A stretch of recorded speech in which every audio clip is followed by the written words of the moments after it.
Ruston, Louisiana is a town with a unique connection to the last World War. Look closely at a few old barracks still standing on the outskirts of town. They're remnants of an unusually close encounter with the enemy. They were just as nice as they could be to me. They would meet me, and it was Guten Morgen, you know. And sometimes they'd stop and try to talk to me in German. And occasionally they would come in with some flowers they had grown over in the compound and present them to me, come to the lab and hand them to me. Mary Ducheney remembers when she nursed the sick at Camp Ruston. American soldiers and alongside them the German prisoners they guarded here for more than 2 years. Do you recognize the place? There are only 2 small buildings left. And I know there were dozens and dozens of barracks for 5,000 prisoners. Yes, there was. And it doesn't look the same, certainly not. I remember that these look like the barracks, but as far as knowing where they were, or whether this was the hospital lab, or whether it was an administrative building, or whether it was just a ward, I have no way of knowing. And all the buildings then look the same anyway. You know something? You don't remember the buildings and you don't remember the layout of the camp, but you do remember the people.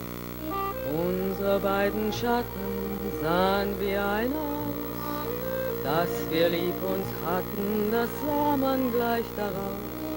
It was a world of watchtowers and barbed wire, mess halls, and nightly card games. A PX where German prisoners could buy a Coca-Cola. Soldiers who once fought for world domination were rewarded with 700 fenced-in acres in North Louisiana, a government POW camp like 510 other ones in America. But this camp was in Ruston, and that somehow made it different. A hemisphere away, the battles roared. In North Africa, Field Marshal Ernst Rommel steamrolled over miles of sandy desert. His Africa Corps was the pride of the Nazi war machine. Rommel was even regarded by the British troops he fought as a gentleman soldier. But gentility was hardly the way of Hitler's strategist. By the time the U.S. entered the fray, German submarines were sinking our supply ships to Britain and Africa. In no time at all, the war was in full production. On the home front, we learned that the Nazis, who some in America had admired, were bloody thugs bent on domination. That fear of Germans was strengthened by wartime caricatures of leering, bloodthirsty Huns. The enemy was ruthless, craven, giant, and evil, and everyone knew it.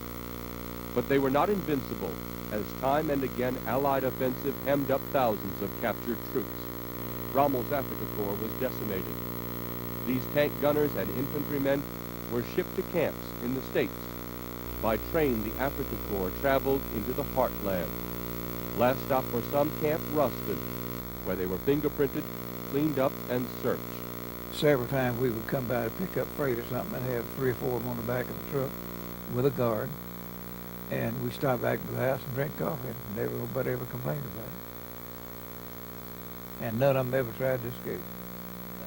John Gay was assigned 2 German helpers at the camp store.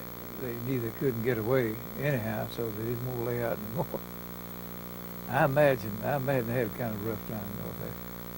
They'd had enough.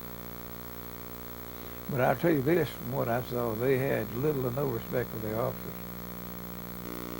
We had one time had a diphtheria shots they were giving the officers, or giving all of them, and several of the officers, I imagine seemed like about 20 of them refused to have the shot.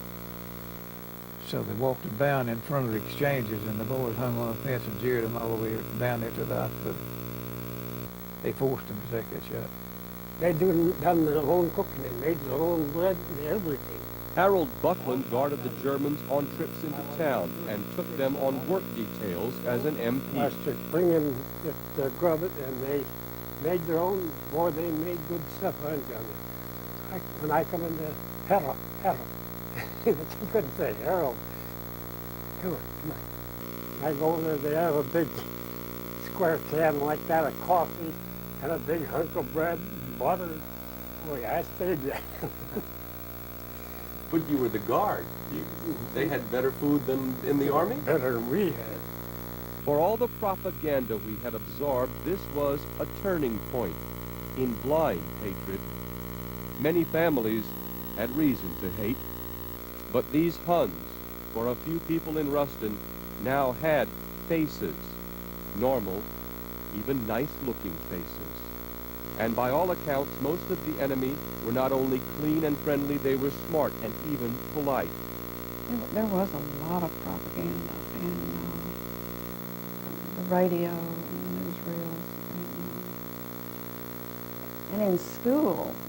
Ruston native Ruth Butrell was 14 when she saw her first German.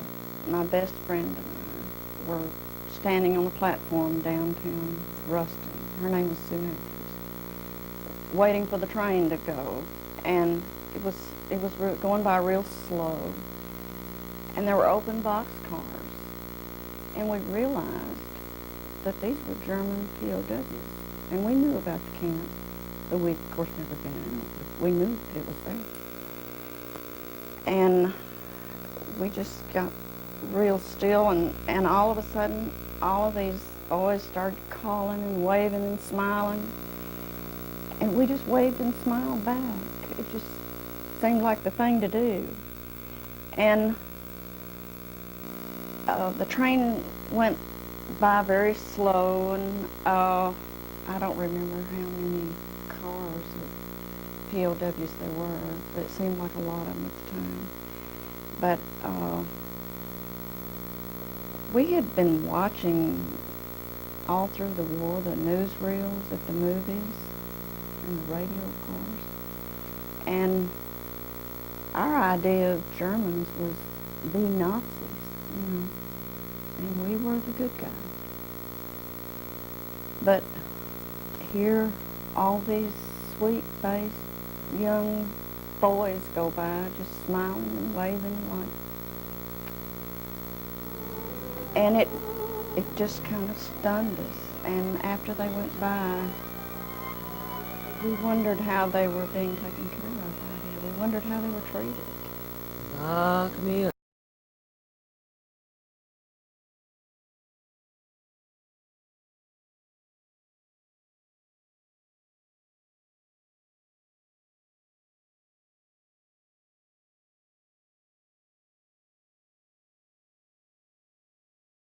adieu. Frag nicht und geh. Camp Ruston was known as an anti-Nazi camp, a place where ordinary soldiers were safe from hardliners and ultra-patriots of the fatherland. If there were political fights in these ranks, the Americans didn't hear of it. I could take 4 prisoners and go anywhere in the United States here with them, and that have no trouble. But let them, it was over cost, was injured, and they come back over here, they wanted to kill the Germans. Germans were good fellas, they were all right. They had a German cook for the officers' mess down there that sent cakes home to my wife all the time. They were real good. Sent cakes to your wife? Yeah. She patched clothes and stuff for them when they needed sewing, and so they sent cakes to her. They worked in the fields around North Louisiana, picking peaches and chopping lumber. When they were hired out to pick cotton, black children were not allowed to watch. Remember, this was 1944, and that wasn't proper work for white men. We had one that escaped, I think, on a regular basis about once a month, and they'd pick him up in different places. In fact, I think he'd call up and tell them, I'm over at so-and-so, and they'd go get him, bring him back. I believe it was 2 who escaped and went all the way to Ringo, and got out there, and it was cold and icy, and they was about to freeze to death, and they turned themselves in over there and came back to camp. They had visions, he said, of going into Mexico and getting home. All they wanted was to go home. Theater groups of POWs? Yes, and they built models and baked pastries to sell in town. They made small castles in front of their barracks. They sketched their new quarters and drew a snow-covered home life to remind them of a country that by war's end they would hardly recognize. Munich's Olympic Stadium marked the entrance to this barracks. The men were even allowed to send this photo home as a Christmas card. In classrooms, they mastered government-taught democracy, free enterprise, and another language. When we are marching in the mud and cold, and when my pack seems more than I can hold. Even over in the compound, I never heard about any fighting or anything over there. They seemed to try to make the best of what they had. And except for the fact that they missed their loved ones back home, I think they were happy to be here because they weren't fighting. Their lives were not at risk because they were well taken care of. When one prisoner died, there was no German flag to drape his coffin. A woman in Ruston even sewed an enemy flag for this stranger's coffin. Certainly an extraordinary show of compassion. Beyond this calm and civility, of course, the World War raged on. Their German comrades were still killing Americans.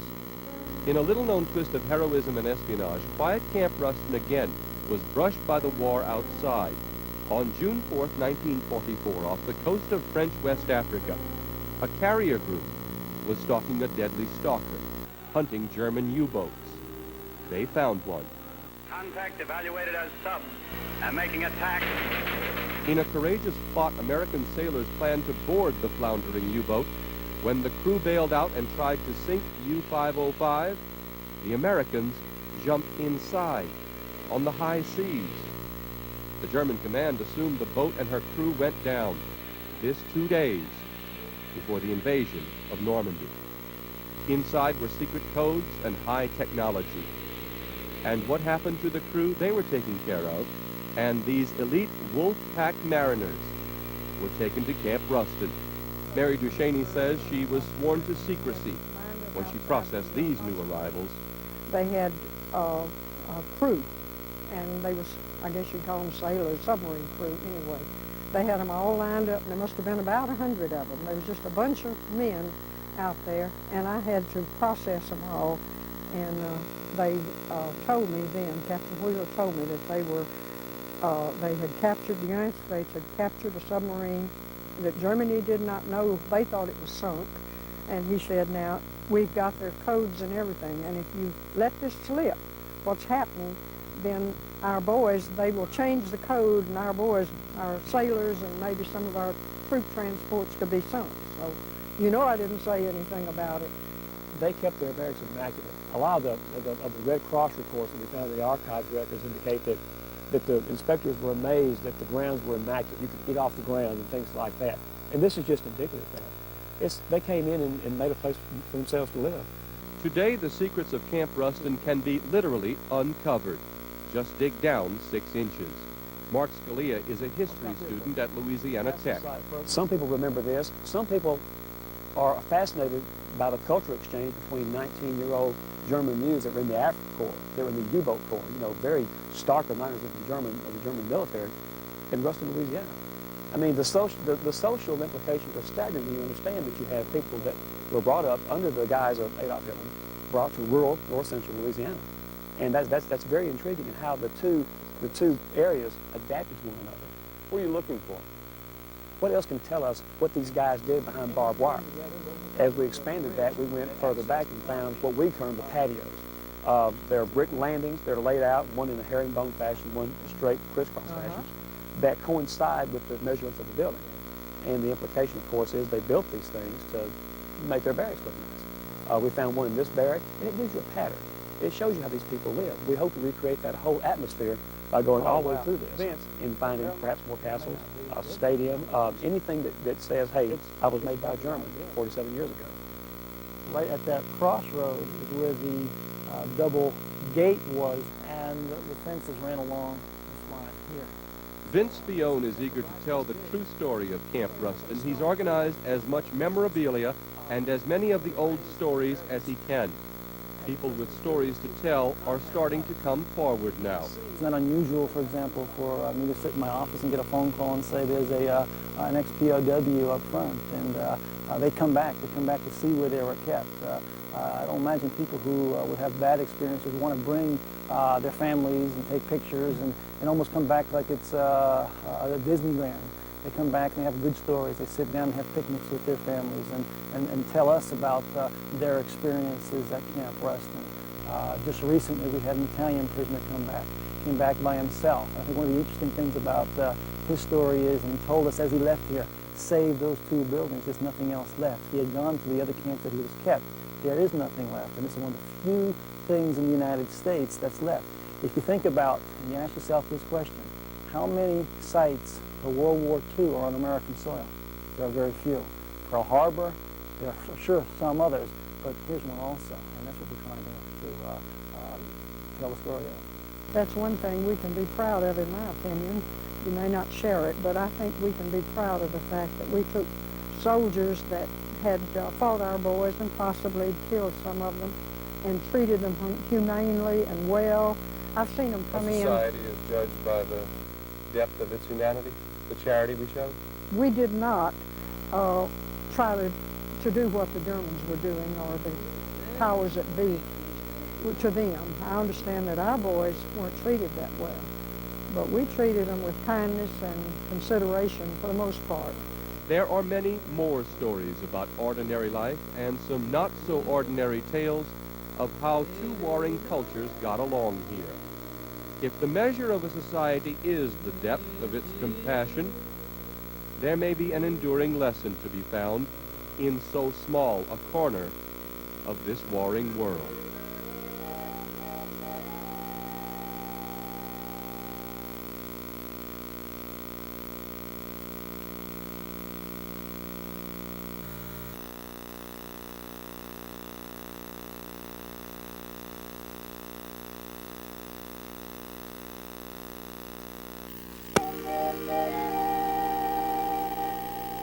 Lost Louisiana will continue. We're just starting to explore a portion of this great state. There are people in Ruston who have no idea how wonderful their town is. Vince Spione out in Grambling called me up one day out of the blue and said I might be interested in a story about some old buildings everyone else seems to have forgotten about. I said, send me something to read. As usual, we were pretty busy with the political coverage of the legislature. I didn't think about it again until a few days later. A package arrived from Ruston. I looked through it and realized there was a tremendous story in it.